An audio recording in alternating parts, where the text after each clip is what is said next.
சமீபத்தில் ஒரு 12 நாடுகளை சேர்ந்தவர்கள் அமெரிக்காவுக்கு வரக்கூடாதுன்னு ஒரு மிகப்பெரிய ஒரு தடையை போட்டிருக்காரு. பணக்கார நாடுகள் எல்லாரும் அமெரிக்காவில் இன்வெஸ்ட் பண்ணக்கூடிய சூழல்ல இந்த மாதிரியான செயலை வந்து ட்ரம்ப் செஞ்சிருக்காரு. இதை நாம் எப்படி புரிஞ்சுக்கிறது? அதாவது இது முதல் தடவை இல்லை. 2017 நீங்க சொன்ன மாதிரி ஒரு 7 நாடுகளுக்கு தடை போட்டார். ஈரான், ஆப்கானிஸ்தான் இது போன்ற நாடுகளுக்கு. அந்த தடையை வந்து பைடன் அரசாங்கம் வந்ததுக்கு அப்புறம் நீக்கினாங்க. பைடன் வந்து இந்த 7 நாட்டுடைய ஈரானுடைய தடையை கூட நீக்கினாரு. ஆமா, நீக்கிவிட்டு சொன்னார், இது மனிதாபிமானத்தின் மீது ஏற்படுத்தப்பட்ட ஒரு கரை, இது நியாயம் இல்லைன்னு. இன்னைக்கு கூடுதலாக வந்து சில நாடுகளை சேர்த்து கொண்டு 12 நாடுகள். ஆமா, அதுல ஒரு நாடு விட்டு போயிருக்கிறது. கடந்த முறை சிரியா மேல வந்து தடை இருந்தது, இப்போ சிரியா மேல இல்ல. இப்ப காரணம் இல்லாமல் சிலதுக்கு வந்து ஒரு அல்பமான காரணம் இதற்கெல்லாம் தடை போடுறார். ஓகே, இப்போ சிரியா மேல நியாயமா நீங்க தடை போட்டிருக்கணும். ஏன் எடுத்தீங்க? சிரியாவுடைய அதிபராக இருக்கின்ற அல்ஷரா அல் சுலானி அவனோட நீங்க வந்து கத்தார்ல கை குலுக்குறீங்க. எப்படி நெருங்கிய நட்பு? முன்னாள் தீவிரவாதி ட்வின் டவர் இடிப்புக்கு காரணமாக இருந்தவர்களில் அந்த குரூப்ல முக்கியமானவர்.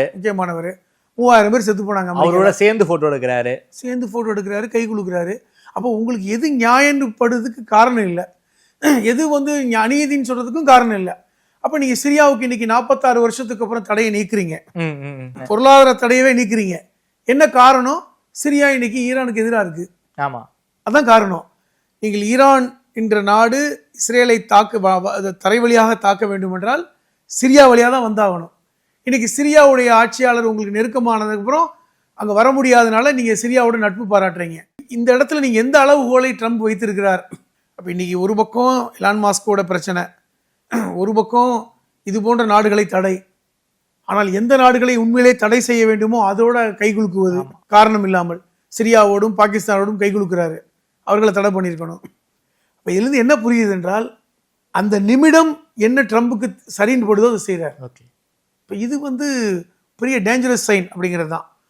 இப்போ இதெல்லாம் பார்க்கும் பொழுது அமெரிக்காவுடைய இந்த செயல்பாடு, ட்ரம்புடைய செயல்பாடு ஒரு பெரிய குழப்பத்தையும், அமெரிக்க மக்களை இன்னைக்கு வந்து கொடி தூக்குறாங்க. ஆமாம், ட்ரம்ப் வந்து பதவி விலகி விட்டு துணை ஜனாதிபதியாக இருந்த ஜனாதிபதியா வந்துரும் சொல்லி இன்னைக்கு கொடி தூக்குறாங்க.